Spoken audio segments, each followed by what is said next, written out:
नमो बुद्धाय, जय भीम। हमारे चैनल में आपका स्वागत है। मैं हूं रामचंद्र मौर्य। साथियों, मनुवादी राज में बाबा साहब डॉक्टर भीमराव अंबेडकर की लकीर छोटी करने और मनुवाद की लकीर बड़ी करने का बहुत बड़ा षड्यंत्र चल रहा है। सबसे पहले गृह मंत्री अमित शाह राज्यसभा में अंबेडकर अंबेडकर अंबेडकर अंबेडकर कह करके कहते हैं कि इतना अगर भगवान का नाम लीजिए, ईश्वर का नाम लीजिए तो 7 जन्मों तक स्वर्ग मिलेगा। जाहिर है कि लोकतंत्र के मंदिर में बाबा साहब की लकीर को छोटी करने का काम किया गया। इसके पहले जब संविधान लागू हुआ था, लागू होते समय रामलीला मैदान में बाबा साहब अंबेडकर की तस्वीर जलाई गई, उनकी शव यात्रा निकाली गई। तब से लेकर अब तक ब्राह्मणवादी शक्तियों ने बाबा साहब की लकीर को छोटी ही नहीं बल्कि मिटाने की कोशिश की जा रही है। इसी क्रम में अगर गृह मंत्री अमित शाह अंबेडकर को अपमानित करते हैं राज्यसभा में और सोशल मीडिया पर कहा जाता है कि बाबा साहब अंबेडकर ने तो संविधान लिखा ही नहीं, संविधान तो लिखा है BN राव ने।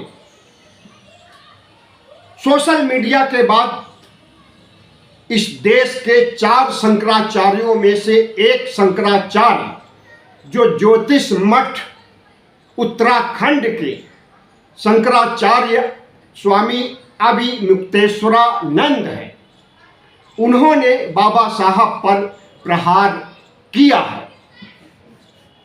बाबा साहब के बारे में उन्होंने जो कुछ कहा है सब मिथ्या है।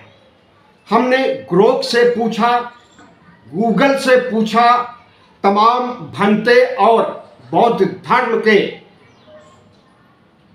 धर्म गुरुओं से पूछा, इतिहासकारों से पूछा, तो सब ने एक स्वर में कहा कि शंकराचार्य का बाबा साहब पर दिया गया बयान मिथ्या है। शंकराचार्य ने कहा कि बाबा साहब अंबेडकर बौद्ध नहीं हैं। इन्हें बौद्ध धर्म की दीक्षा देने के लिए 14 अक्टूबर 1956 में दीक्षा भूमि नागपुर में जब बौद्ध धर्म के भंते ने त्रिशरण की कसम दिलाई, पंचशील का पाठ कराया, तो इसमें इन्होंने बुद्धम शरणम गच्छामि, धम्मम शरणम गच्छामि की शरण का पालन किया, 2 प्रतिज्ञाओं का पालन किया। लेकिन संघम शरणम गच्छामि का पाठ बाबा साहब ने नहीं किया। जब त्रिशरण का पूरा पाठ नहीं किया तो अंबेडकर कैसे बौद्ध हुए? पत्रकारों ने पूछा कि आपको तो बौद्ध धर्म के भंते धर्मगुरु बुद्धिस्ट मानते ही नहीं हैं, क्योंकि आपने संघम शरणम गच्छामि का पाठ नहीं किया। शंकराचार्य के शब्दों में बाबा साहब ने कहा कि हम 9 बौद्ध हैं, 9 बौद्धयान हमारी शाखा है। और यह 9 बौद्धयान क्या होता है, इस पर भी प्रश्न चिन्ह उठाया शंकराचार्य ने। लेकिन यह सब मिथ्या है। हमने XAI ग्रोक से बात किया तो ग्रोक ने बताया, कई स्रोतों से ढूंढ करके सामने रखा कि बाबा साहब ने त्रिशरण के तीनों बुद्धम शरणम गच्छामि, धम्मम शरणम गच्छामि, संघम शरणम गच्छामि, तीनों का पाठ किया था।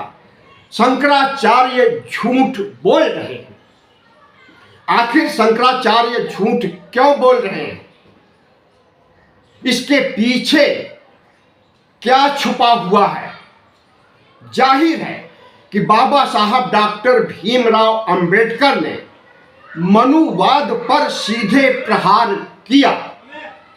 सबसे पहले उन्होंने मनुस्मृति दहन किया 25 दिसंबर 1927 को महाराष्ट्र में, और उसके बाद जो संविधान बनाया उसमें सामाजिक न्याय, धर्मनिरपेक्षता को वरीयता दिया।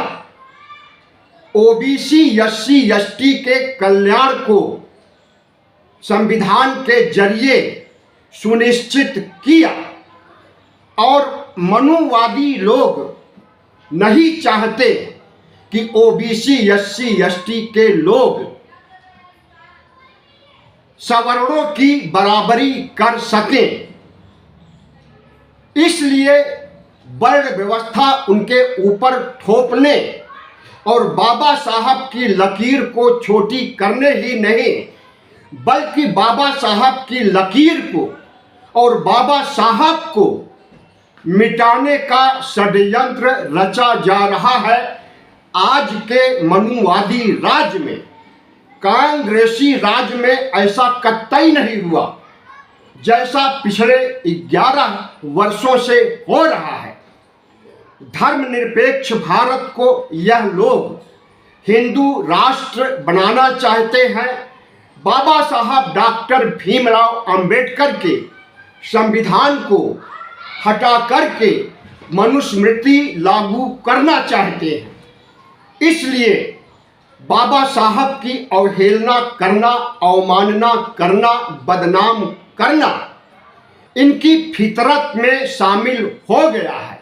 और इस काम में सिर्फ शंकराचार्य अकेले ही नहीं हैं, बल्कि पूरा आरएसएस, पूरी भारतीय जनता पार्टी और तमाम हिंदू संगठन खड़े हैं बाबा साहब की लकीर को मिटाने के लिए और मनुवाद की लकीर को बड़ी करके मनुवाद को ओबीसी, एससी, एसटी पर थोपने के लिए। इसी वजह से शंकराचार्य बाबा साहब से नाराज हैं कि बाबा साहब ने मनुस्मृति को जला करके मनुवाद को नष्ट करने का काम किया और संविधान बना करके ओबीसी, एससी, एसटी को हक दिलाने का काम किया। यह घोर पाप है। शंकराचार्य के शब्दों में तो साथियों क्या माना जाए? आप किसके साथ खड़े हैं? बाबा साहब के साथ खड़े हैं, संविधान के साथ खड़े हैं, धर्मनिरपेक्ष भारत के साथ खड़े हैं, या मनुवादियों के साथ खड़े हैं? हिंदू राष्ट्र बनाने की सोच रखने वाले आरएसएस, भारतीय जनता पार्टी, तमाम हिंदू संगठन शंकराचार्य के साथ खड़े हैं।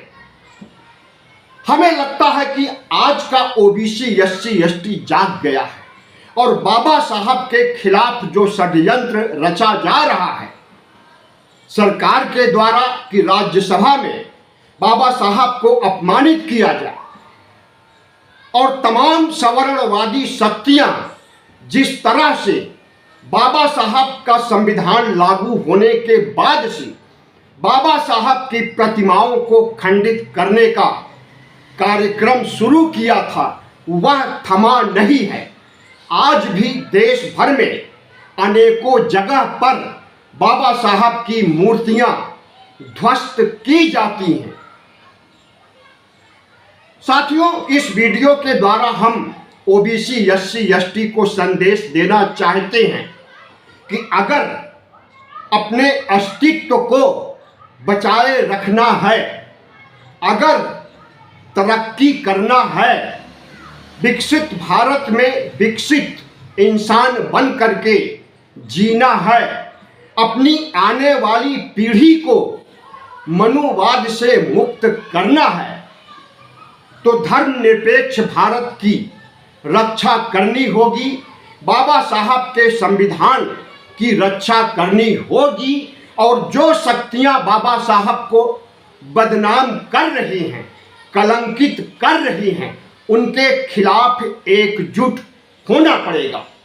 अगर ऐसा नहीं होगा तो समझ लीजिए कि आप निश्चित रूप से मनुवादियों के शिकंजे में आ गए हैं और आपको फिर से मनुस्मृति युग की ओर जाना पड़ेगा। जब हिंदू राष्ट्र बनेगा, आपके आगे हाड़ी होगी, पीछे झाड़ू होगा, आपके ऊपर जातिवाद का कलंक होगा, आपको अछूत नीच समझा जाएगा, भेदभाव किया जाएगा, गुलाम बनाया जाएगा, जैसा सदियों पूर्व थे। तो आज आपको चुनाव करना है कि आप अमित शाह के साथ खड़े हैं, जो कि संसद में बाबा साहब को अपमानित करते हैं। आप सवर्णवादी सोशल मीडिया के साथ हैं, जिस पर चलाया जा रहा है कि बाबा साहब ने तो संविधान लिखा ही नहीं, या आप शंकराचार्य के साथ खड़े हैं, जो बाबा साहब को लांछित, कलंकित और बदनाम कर रहे हैं कि वह तो सच्चे बौद्ध थे ही नहीं। निर्णय आपको करना है, आप अपने कमेंट से हमें बताइए। साथ ही वीडियो अच्छा लगा हो तो चैनल को सब्सक्राइब कीजिए, लाइक कीजिए और बड़े पैमाने पर शेयर कीजिए। ओबीसी, एससी, एसटी के हर इंसान तक वीडियो को पहुंचाइए ताकि उनकी आंखें खुल सके। जय भीम, नमो बुद्धाय।